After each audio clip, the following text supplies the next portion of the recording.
Hola, mon nom est Stéphane Lafrance, je suis photographe et je vous souhaite la bienvenue sur votre émission Fan de photo. Si tu es fan de photos et que tu aimerais poursuivre encore plus loin ta démarche photographique, Fan de photo, le podcast, est une émission toute désignée pour toi. Stéphane, votre animateur, s'est donné comme mission de vous partager sa passion. Que vous soyez à vos tout débuts ou encore plus expérimenté, Fan de photo est une émission que vous aimerez. Sans plus tarder, voici votre animateur, Stéphane Lafrance.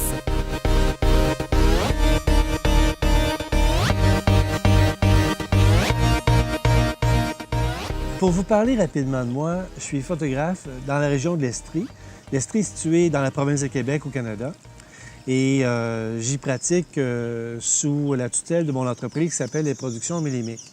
Les Productions Millimiques font également de la production audiovisuelle, donc du tournage vidéo corporatif. À travers mon bilan de vie, j'ai enseigné la photographie, entre autres, dans les Forces armées canadiennes. Et ensuite, je suis devenu vulgarisateur à mon propre compte dans les Productions Millimiques. Un cours que je donne, que j'ai appelé, que j'ai introduit, Déclic photographique magique. Donc, j'ai beaucoup d'étudiants comme ça qui viennent frapper à ma porte pour apprendre les premiers balbutiements de la photo, mais de savoir tout ce qui se passe autour de l'appareil photo pour être en mesure de pouvoir créer la photo qui est inspirée de son intention photographique. Également, depuis bientôt 3 ans, je suis cofondateur du Club Photo de Quaticook. Club Photo de Quaticook que j'ai très à cœur. Je suis mentor, tout comme mes 2 autres compagnons, Marc et Bertrand. Et on a un plaisir fou à pouvoir propager cette passion pour la photo, cette passion que je vous transmets maintenant via YouTube. Mais là où ce que je veux aller avec la présentation de mon bilan photographique, c'est que le 3 octobre 2015, je lançais ma toute nouvelle émission podcast, une émission de type podcast qui s'appelle Fan de photo et qui est tombée rapidement numéro 1 sur la chaîne iTunes. Lorsqu'on tape photographie en français, c'est l'émission numéro 1 francophone en photographie et j'en suis vraiment très fier. Fan de photo traite de tous les sujets qui sont entourant ce beau gadget que j'ai dans les mains, que ce soit la façon d'être en arrière, la façon de traiter les éléments clés qui vont faire de votre photo une photo réussie, ou de façon de placer vos sujets. Fan de photo traite de tout ça d'une façon très fière. L'émission est écoutée dans au-delà des 55 pays. Je pense que j'en ai jusqu'à 68 pays, mais très peu de gens vont écouter l'émission dans ces pays-là.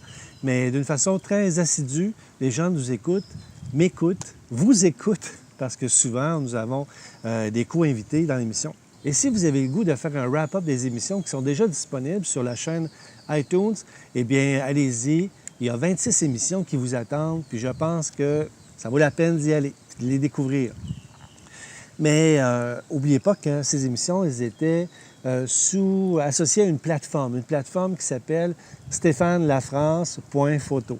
Alors, si vous écoutez ces émissions-là, puis vous allez sur stéphanelafrance.photo, vous allez pouvoir avoir les images qui sont associées au podcast audio. Mais ne voulant pas tirer nécessairement un trait sur le podcast audio, j'ai décidé de faire le grand pas et de vous présenter sous une facture le plus à la bonne franquette possible. Comme vous allez pouvoir voir, je suis dans un décor idyllique. Et aujourd'hui, je suis à Cuba actuellement. Et c'est à Cuba que je fais les premiers épisodes de l'émission vidéo Fan de photo. D'emblée, je vous invite à peut-être vous inscrire, vous abonner à cette chaîne, de sorte de ne rien manquer de tous les épisodes futurs. Je ne peux vous dire s'il va y en avoir à toutes les semaines, tous les jours, à tous les mois. Ça va aller au gré de ma disponibilité, évidemment, au gré des sujets, des choses le fun qui vont m'être données de réaliser. Et je souhaite éventuellement pouvoir franchir la 1000e émission, pourquoi pas, de Fan de photo sur votre chaîne YouTube. Sans plus tarder, premier épisode de cette nouvelle réalité qui est Fan de photo en vidéo. J'aimerais vous parler du capteur qui est à l'intérieur de votre appareil photo. Capteur qui est, lorsqu'on achète un appareil photo, puis on est un peu néophyte, on n'a pas beaucoup de connaissances au niveau de ce qu'on achète, eh bien, on ne connaît pas nécessairement les capacités les avantages, les désavantages du capteur qui se loge à l'intérieur de votre boîtier. Ici, actuellement, j'ai un 5D Mark III, un Canon 5D Mark III, dans lequel se situe un capteur plein qu'on appelle, un full frame. Il y a des gens qui commencent à se lever parce qu'il est quand même tôt le matin. Je vais vous faire une petite démonstration de l'intérieur de mon boîtier pour que vous puissiez voir la grandeur de mon capteur. Je vais l'approcher un peu, la GoPro. Je suis filmé avec la GoPro actuellement. Vous avez eu 4 secondes pour le voir, on va le retourner encore, un autre petit 4 secondes. Alors, la grandeur de ce capteur-là, c'est un capteur que l'on appelle plein. Il est un petit peu plus grand que les capteurs, que le capteur que vous avez dans votre appareil photo. Si vous avez acheté votre premier appareil photo, il y a des grandes chances que vous avez acheté un boîtier avec un capteur de type APS-C. APS-C. Ces capteurs-là sont un peu plus petits, ce qui fait en sorte que si par exemple, j'ai volé, en fait j'ai emprunté un abat-jour dans ma chambre. Et cet abat-jour-là, bien, je vais m'en servir pour vous faire une petite démonstration de ce que pourrait être votre objectif. Et puis,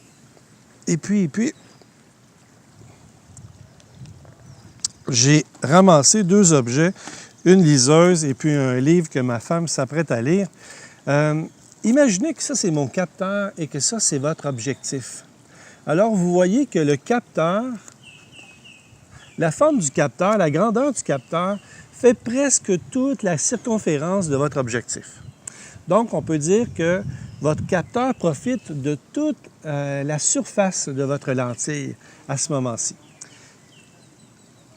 Si, par exemple, vous avez un objectif qui est de 50 mm, la focale est de 50 mm, soit dit en passant, 50 mm, c'est ce qui se rattache le plus à notre vision, à nous les humains, 50 mm. C'est comme ça qu'on pourrait dire que notre focale de nos yeux est. Lorsqu'on met un objectif de 50 mm sur votre boîtier, à ce moment-là, votre capteur, qui est, on va dire, assez plein, qui remplit pas mal la partie intérieure de votre objectif, va pouvoir profiter de toute la surface de l'objectif. Mais si votre capteur est un petit peu plus petit, et c'est là que je viens chercher ma petite liseuse, si votre capteur est un petit peu plus petit, votre capteur, lui, ce qu'il voit, c'est la surface intérieure de votre objectif. Donc, juste la partie située au centre. Il ne profite pas de la pleine largeur. Ce qui fait en sorte, au bout de la ligne, c'est que votre capteur, lui, il va faire en sorte que votre objectif de 50 mm, la focale de 50 mm, il va être obligé de la multiplier parce qu'il voit juste le centre, il voit juste un petit peu plus loin devant. Ça ne veut pas dire que votre capteur n'est pas bon. Ça veut juste dire qu'il va profiter simplement de la partie centrale de votre objectif, qui va faire en sorte, là, le soleil se lève, qui va faire en sorte que votre 50 mm, lui, il va penser que c'est une 75 mm.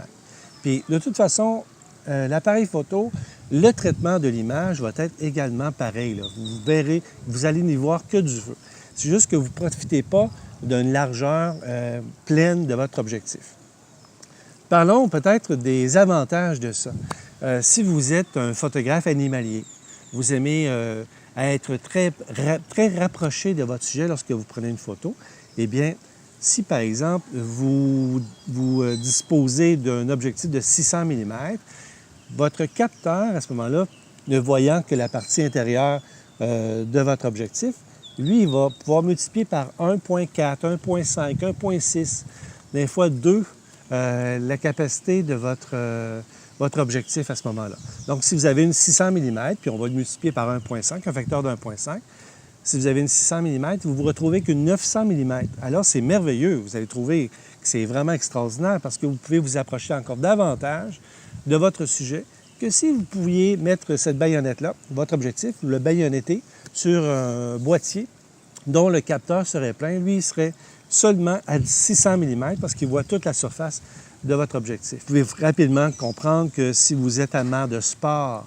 de photographie animalière, de photographie d'oiseaux, dans toutes les circonstances où vous devez vous approcher rapidement, plus loin de votre sujet, eh bien, d'avoir un capteur APS-C, ça devient très, très avantageux.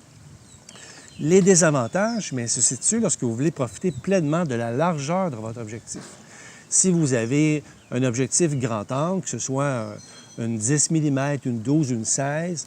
À ce moment-là, votre intention, lorsque vous installez cet objectif-là sur votre boîtier, c'est de pouvoir profiter d'une pleine largeur.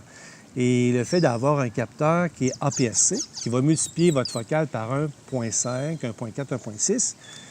Il y a un petit oiseau qui est juste au pied. Je suis certain que vous l'entendez.